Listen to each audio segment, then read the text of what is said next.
Edição de hoje do podcast agora tem se tornado uma tradição quinzenal, o nosso bate-papo com os três setoristas do poder em Brasília, ou melhor, dos três poderes em Brasília: executivo, legislativo e judiciário, a interação entre eles e, claro, tudo que eles mexem no debate público do país e com influências diretas na vida de todos e no debate também que move aqui a imprensa.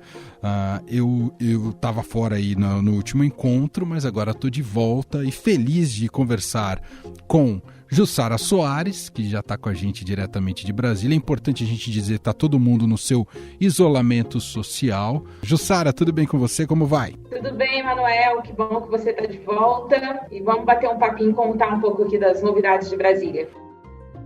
Saindo e entrando um pouco mais no Legislativo, Câmara e Senado, com análises mais focadas para este ponto, nós temos o Felipe Frazão, que também está lá na capital federal. Olá, Frazão, como vai? Olá, Emanuel, Jussara e Rafa.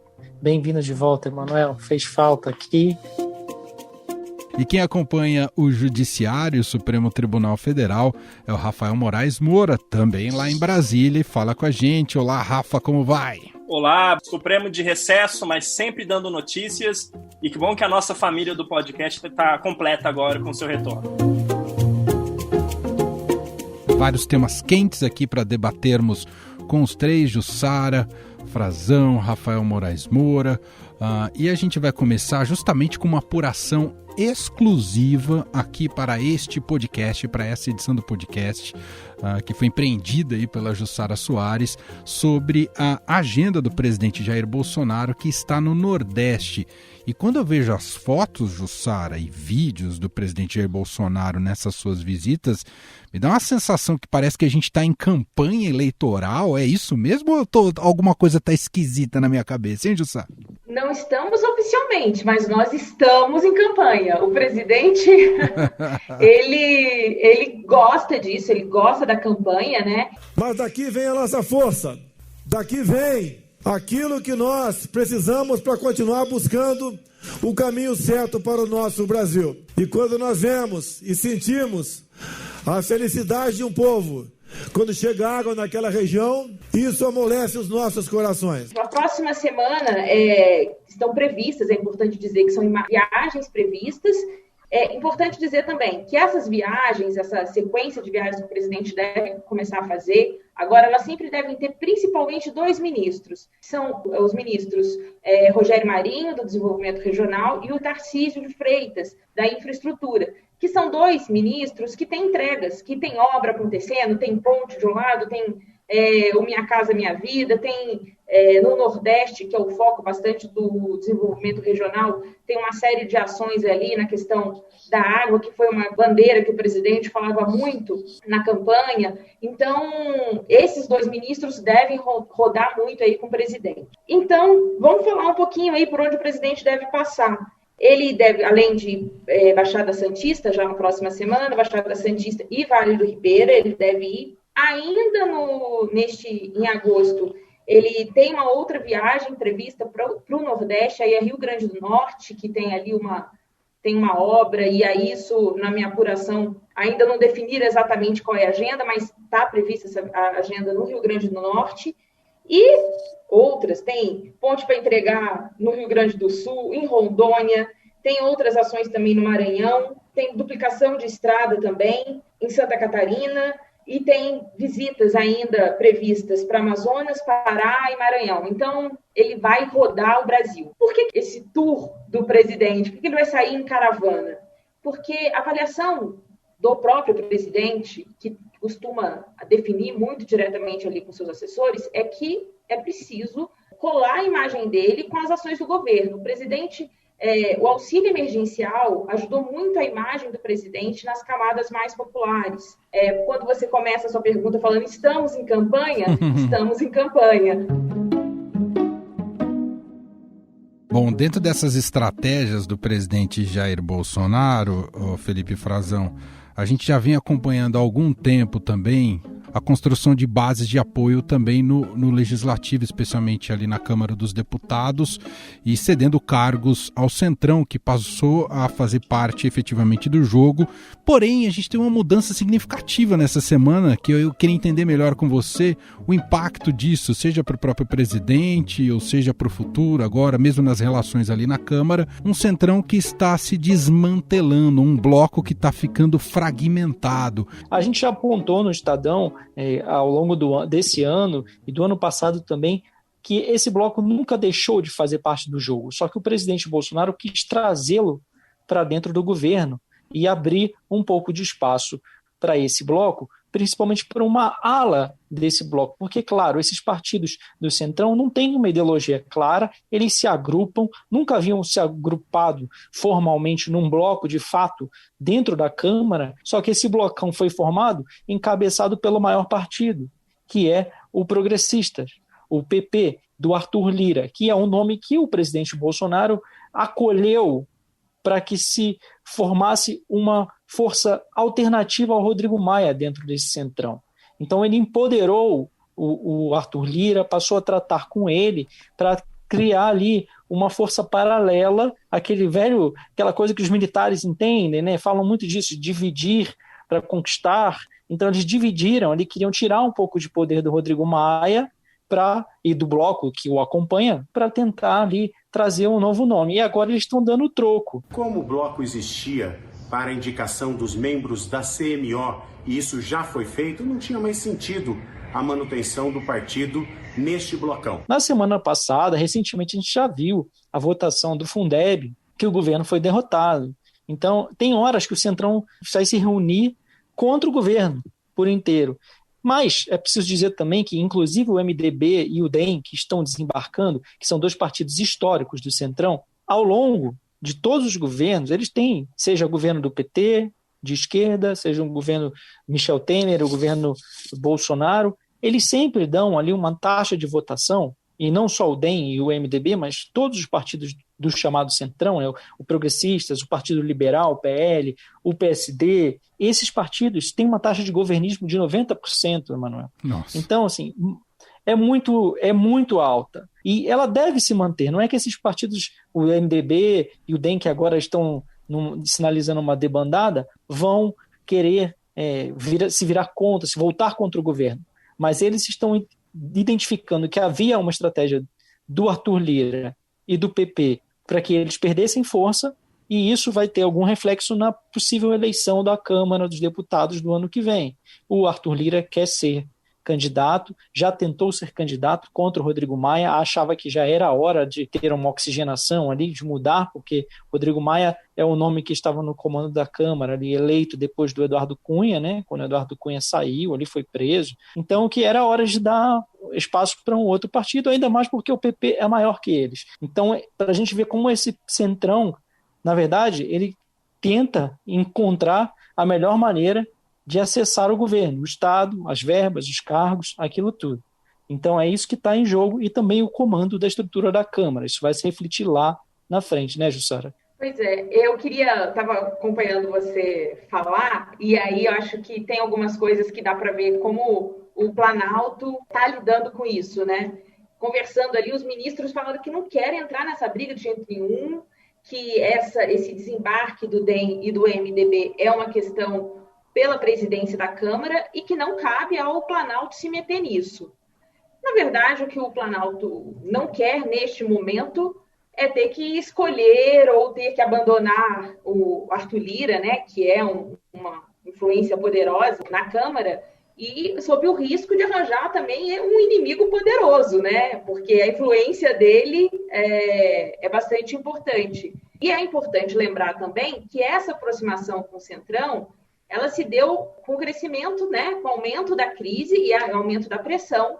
Hoje em dia existem mais de 40 pedidos de impeachment do presidente Jair Bolsonaro. para barrar um eventual processo, ele precisa ali ter nas mãos 172 votos ali. O governo estava entusiasmado, achando que tinha ali os 300 votos, até que veio a votação do Fundeb, né, que é aquele fundo que financia a educação básica. Foi baseado nisso que o governo resolveu, de última hora, tentar mudar o texto ali do Fundeb e queria destinar uma parte para o Renda Brasil. Só que ao avançar dessa negociação que começou tardia, o governo se deu conta que não tinha esses votos todos, né? Na hora, os votos não apareceram. E aí o presidente reconheceu a derrota e passou a dizer que apoiava o Fundeb. Então, o cenário agora é esse. O Planalto reconhece que a articulação segue patinando, que precisa contar votos a cada votação, né? A cada nova pauta precisa ali passar e de um em um, que não vai ser fácil. E, além de tudo, vai precisar lidar com esse racha aí para não abandonar o Lira, para não arranjar mais briga com ninguém e para seguir tentando a governabilidade, né? Deixa eu colocar aqui na nossa conversa o Rafael Moraes Moura, que vai criar uma conexão aqui entre o Centrão e o Judiciário, que pode parecer que não existe, mas existe, não é, Rafael? Conta aqui pra gente. O Centrão está em todas as partes, né? Está acima de todos nós, né? A gente olha, o Centrão está ali. Mas o Frazão bem apontou que o Centrão é um grupo heterogêneo, né, Manuel? Mas quando tem muitos interesses ali que alinham todos. E quando se trata de se livrar da justiça, aí todo mundo está no mesmo barco. O que aconteceu nos últimos dias envolvendo o Centrão e o Judiciário? Bom, teve aquelas operações de busca e apreensão, lembra, Manuel? No gabinete do Paulinho da Força, no gabinete da primeira-dama do Piauí, a deputada Rejane Dias, no gabinete do José Serra, e no caso do Serra, que não é Centrão, foi barrada a operação. Dias Toffoli argumentou caber somente ao STF autorizar buscas no local. A reclamação atende a uma queixa de parlamentares que alegam eventuais abusos de poder cometidos por alguns juízes de primeira instância. Então reacendeu aquele sinal de alerta de que estamos na mira da justiça, policiais federais estão batendo as portas do Congresso Nacional, entrando em gabinetes para buscar indícios de crimes, documentos, papéis, e-mails e tudo mais que encontrar pelo caminho. O que aconteceu foi que o Centrão acendeu o sinal de alerta e fez o quê? Epa, temos que impor limites a essas investigações. Pressionou o presidente da Câmara, Rodrigo Maia, e ele entrou com 2 ações no Supremo Tribunal Federal nesta semana para barrar essas investigações. Agora, Emanuel, tem muita coisa por trás disso. O Supremo parece que a gente é um samba de uma nota só, né? Estou falando de foro privilegiado há 2 anos e parece que a gente não evolui. Então eu vou explicar. Em 2018, o Supremo reduz o alcance do foro privilegiado e diz que ele só vale para crime cometido no exercício do mandato e em função do cargo. Você se lembra disso, né, Manuel? A gente entrou ao vivo várias vezes para falar disso. O que aconteceu? Centenas de processos, mais de 200 nas minhas últimas tabelas que eu levantei, foram tudo para a primeira instância. Os juízes de primeira instância receberam essas investigações e continuaram com a vida deles. E outras investigações que não estavam no Supremo foram abertas. Só que, Emanuel, o Supremo deixou lacunas. Que lacunas são essas? O juiz de primeira instância que está lá investigando o Paulinho da Força, que é um dos expoentes do Centrão, né? Investigando o José Serra, investigando Rejane Dias, a primeira-dama do Piauí. Está investigando crimes cometidos antes do mandato deles, ou seja, não tem foro privilegiado, vai para a primeira instância e eles estão tocando isso.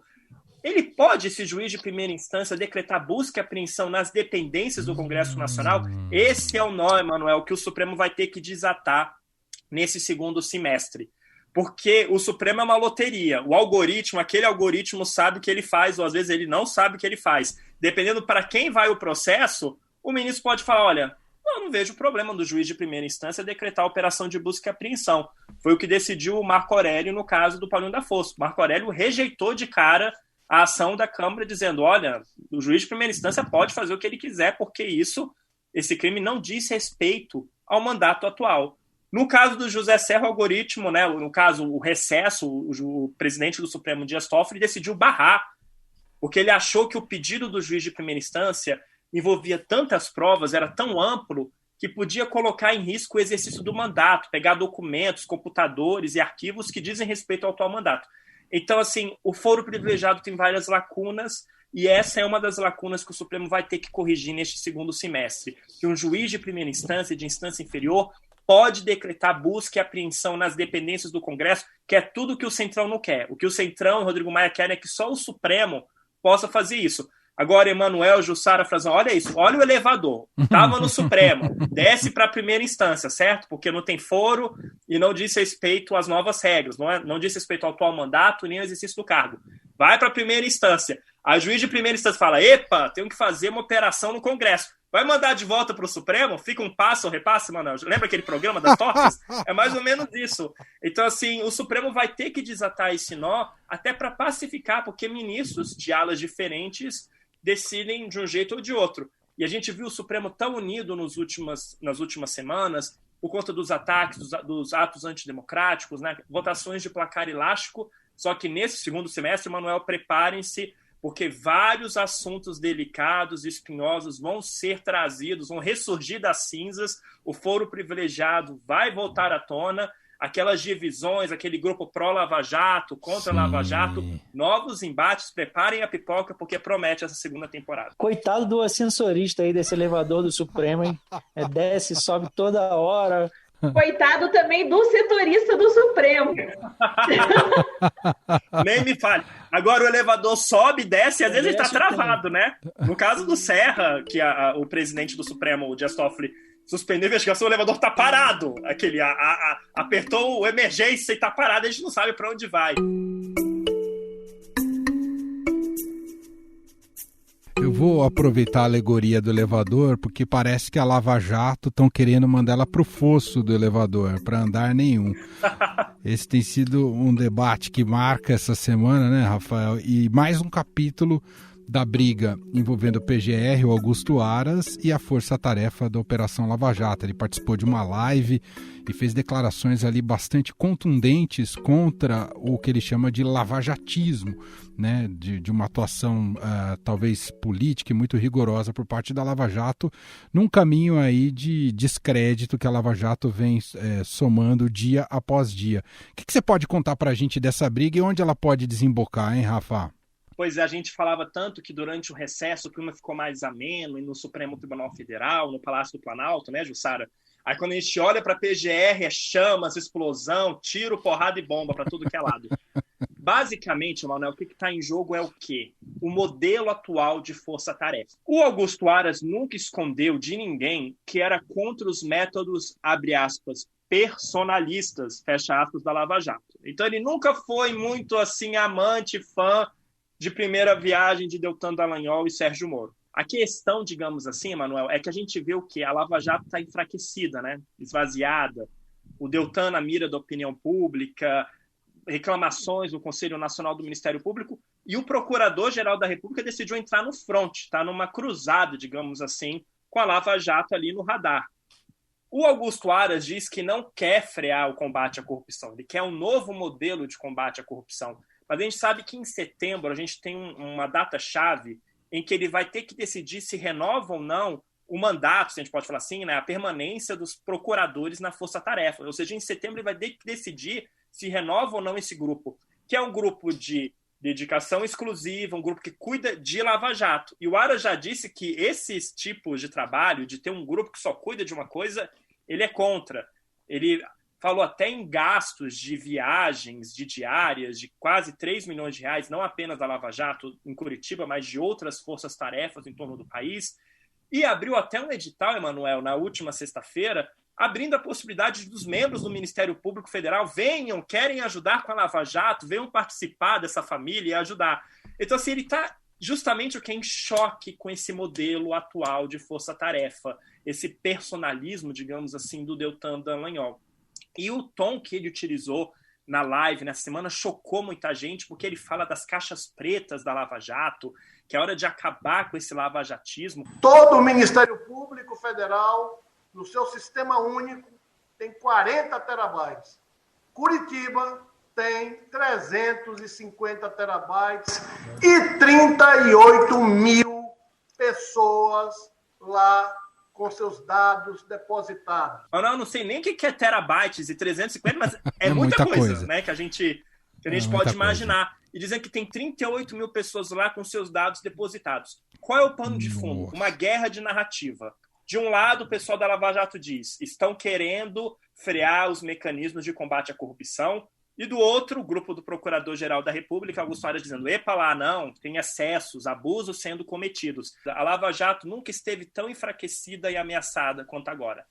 E, Rafa, isso que você está dizendo tem tudo a ver com essa reação também aos mandados, né, de busca e apreensão que são realizados dentro do Congresso, né, porque esses processos, majoritariamente, são originários aí de Lava Jato, de investigações, de delações premiadas da Lava Jato, que atingem desde a cúpula do Congresso até os outros deputados, os outros 500 deputados, os outros 80 senadores. Então, tem todos os parlamentares estão ali à mercê de serem investigados por esses procuradores de justiça, no caso, né? Procuradores da República, ou, de caso, até já promotores de justiça também, porque já estão sendo distribuídos para algumas instâncias, então tem a promotoria eleitoral, que em algum caso vai atuar, dependendo pode ter alguma parceria, caso com desdobramento no Ministério Público de Estado.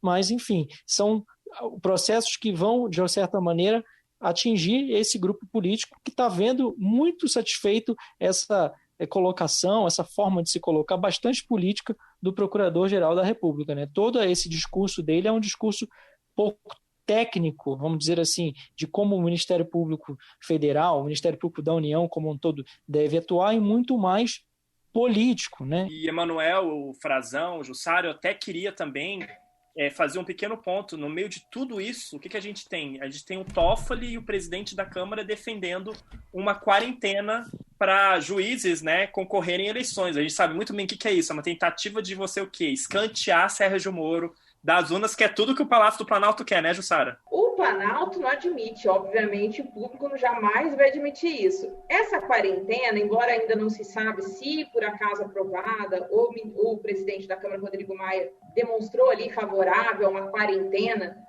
diz que já há projetos sobre isso. O Planalto, né, conversando com integrantes do Planalto, colocaram a favor essa quarentena, um período, né, entre deixar a magistratura para se candidatar, mas nem todo mundo encampou essa ideia de ser uma quarentena de 8 anos. Então, mesmo integrantes do governo que acham, né, e que sabem que se essa quarentena passar a valer, se até 2021 ela foi aprovada e puder valer para o ex-ministro Sérgio Moro, ainda assim acham que esses 8 anos é muito tempo. Lembrando que hoje em dia eles têm que cumprir uma quarentena de 6 meses antes de se desincompatibilizar, né, das eleições, 6 meses antes, deixar o cargo para poder concorrer. Não há nenhuma quarentena de tantos anos assim, seja 6 anos, seja 4 anos, seja 8 anos, o que se discutiu, o que saiu dessa votação aí no Congresso. Então chegou o momento de vocês darem seus tchauz. Se tiver algum recado final, fiquem à vontade. Começando aqui pelo Rafa. Obrigado, hein, Rafa? Obrigado.